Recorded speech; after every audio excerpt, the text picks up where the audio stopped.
couple weeks ago, I was talking to a friend's mom, and she had found out about my time in Philly and my 2 year, I don't know, contract or whatever you want to call it. And she asked how I felt about it. Like, just if I enjoyed my time there, pretty simple question. And there was a lot I really wanted to say in that moment. But I chose to say, yeah, it was great, Certain songs bring it back to Philly, and drives and just the long walks I had there. I don't know. I just kind of figuring out my place and where I ought to be. But I mean, a lot of my stuff misses that time. It was truly my first solo adventure. Sometimes I find myself missing Philly, and I don't know if it's nostalgia or not, but regardless of that, Philly earned a special place in my life. It was a place of climbing out of that hole, and I don't know if I've risen yet, but I hope, I think I've risen above. Yeah, I've risen above quite a bit. And I like to, not too personally dive into it, but maybe briefly. But also, first of all, address why I was there in the first place. For anyone listening that may or may not know, I, after ending a really bad relationship, and being in probably the most isolated place I've ever been in my life, I didn't really have any direction, and then this job fell on my lap when I went to go pick up my associate's degree. They said it was in Philly, which it wasn't, but it was close.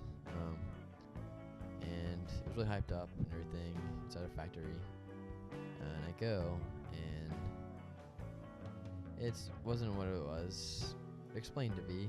How unfortunately a lot of things are in life sometimes. But there was really great people there,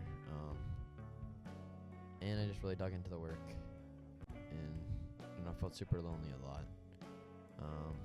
But yeah, for obvious reasons, I was moving away from potentially reconnecting with my family and friends from where I was living in Virginia to basically nobody. Really starting from ground zero fully. No connections other than this job, and no ties to anything there. I could do anything, which was actually a problem.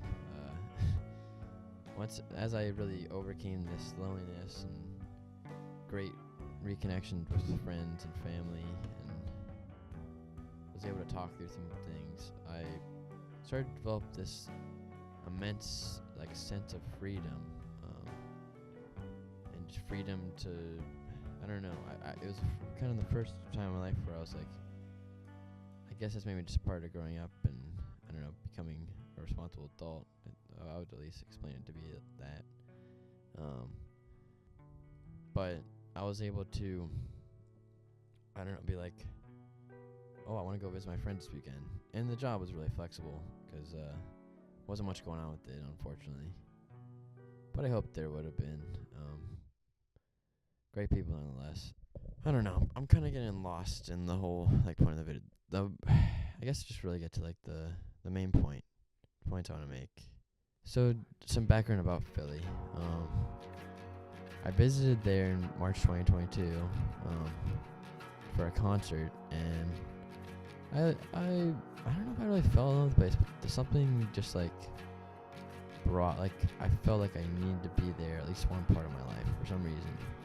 Unrelated, there was no proposition of a job or anything, or any school opportunity, but just something in me was one day maybe I might live here. But then fast forward a couple months later,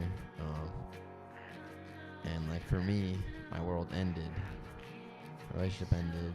Kind of lost a job. And I was I was in a pit, and I didn't really know what to do. And I go and pick up my degree from the little community college, and they're like, "What are you doing? You know, whatever." They're like, "What?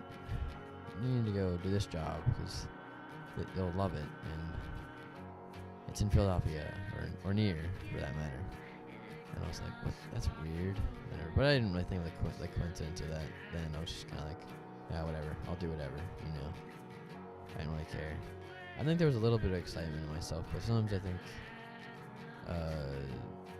sadness is so pervasive that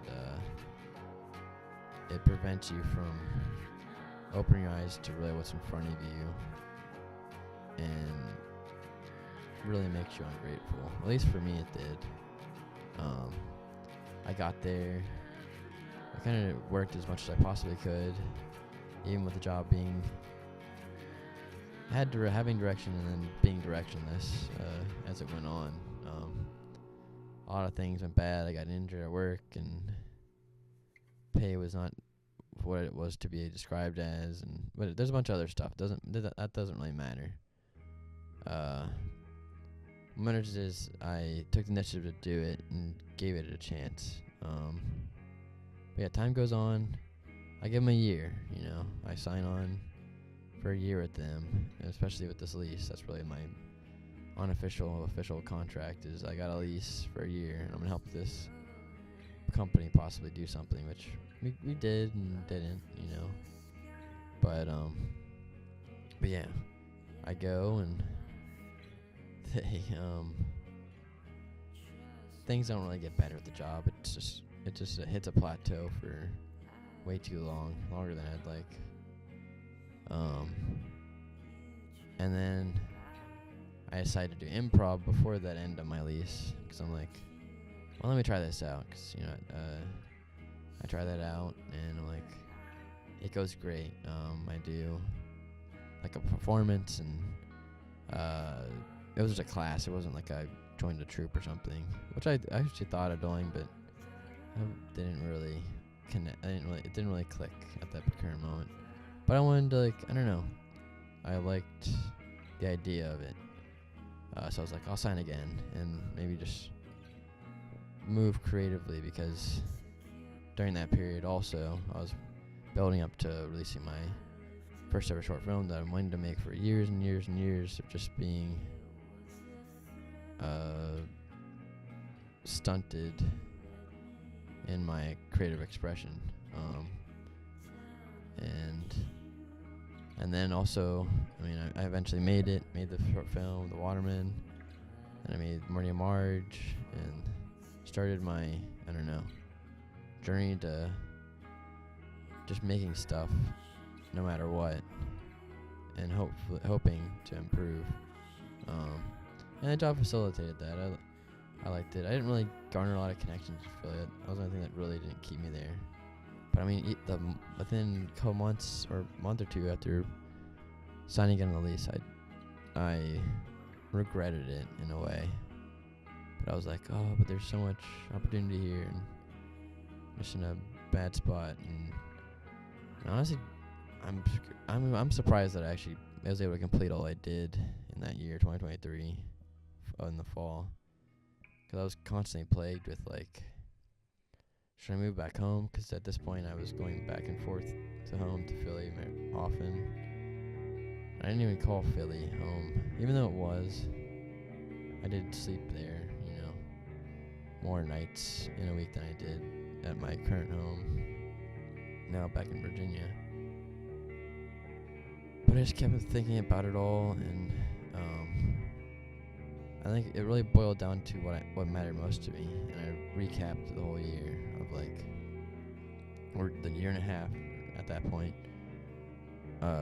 Most of my great memories were spent with those that I loved, and those that I loved were at home at this time, and those that I loved were in various different states and cities that I was fortunate enough to be able to visit,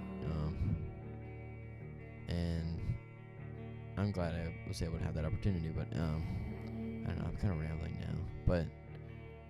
But anyways, I need like the true message of it. That's the whole problem with this thing.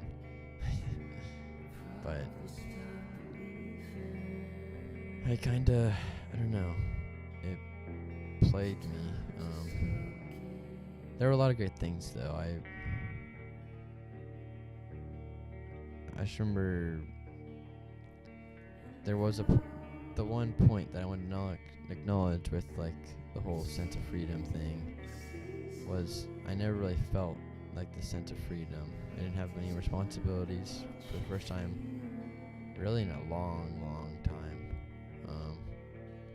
Most of the time I would try to avoid responsibilities until I really needed to do them, which isn't great. But with that freedom, I hit this weird point where it was a crossroads of like, I really can do whatever I want. And it was like, there's some part of me that was like, I could be a bad person or I could be a good person. And I don't know, it's a weird, but I think it was just the overwhelming feeling of freedom that led me to like that thought. And it really is a choice to, I mean, that's really, I think what the biggest takeaway is. It is a choice to be a good person. But yeah, I obviously chose to be a good person, or at least hope to be a good person, that I am good to others. But I don't, the main point of it all is like, I did all these things because I wanted to do them. I did all of them because they mattered to me. I visited friends and family because it mattered to me. I didn't care if, like, I would deal with whatever came my way to facilitate the things that mattered most to me. And yeah, leaving Philly was hard because that was that place where I acquired that, the origin of my whatever freedom state. I'm not some spiritual person or whatever, but feeling free, like my mind and in every possible way. But then I wrestled with what to do with that. I could choose to fight loneliness and try to pave my way there, or stay and be with family and friends and facilitate those relationships and get closer to them. And I'm glad I did that though. That's where I'm at now. And after, I think my favorite one is like realizing that people are something that matter most to me. And I hope to carry that the rest of my life. And I hope that you also care about people, wherever you are, and that you figure out what matters most to you, because figuring out what mattered most to me was essential for me to eventually make my decision to move back home, even with the fear of like immense regret afterwards, which I didn't really have much regret afterwards. I mean, occasionally I'll think, oh, what ifs, but all the stuff that I'm considering in these what ifs are something I can do here and now. And if you have a chance to do something that matters to you, then take it and do it. As long as it's morally right. I don't want to endorse anything that's bad, but yeah, like I knew what I wanted I've known what I've wanted for a while, just not accurately. But when I got there, I was able to put more energy towards wanting to do what I wanted. And like,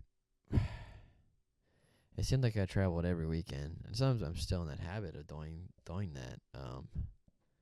I don't know if it's a bad habit. It's like I'm financially destitute, or I don't know, in a manic episode or something. I don't know. But I won't sugarcoat my time in Philly. Like, I think some people thought I was having a great time, or maybe not. You know, a lot of people checked on me because once again, this was the low one of it was the lowest point of my life, actually. Yeah. Um, and within the first 2 months of being there, I think I felt the most alone I've ever felt in my life. But thankfully, I had and still have. Um, it's not lingering anymore. But then it was a lingering of hope of things to improve. Like hoping that things were to improve, because you can only be sad for so long, and that's something that I learned there. And some things are really not worth being sad about. Like, there's definitely a time frame for them. But I mean, there's things you'll always be sad about, but you can't let that kill your life, or even in like the short term tense, just kill your current joy, you know. Moving there facilitated a place for me to process these raging feelings that I had at that time. Came out of a place of immense confusion and disarray and varying levels of like self-hatred, and and it was a very toxic mindset during that time. But I don't want to like make it depressing, because on the end of it, I don't really think like that. I look at Philly as a huge positive in my life. And what really boils down to is I don't. Philly was just a place, and that's also something I remarked about just traveling. Is places are just places. They aren't what they are without people. And that's something that, I don't know, moved me to move.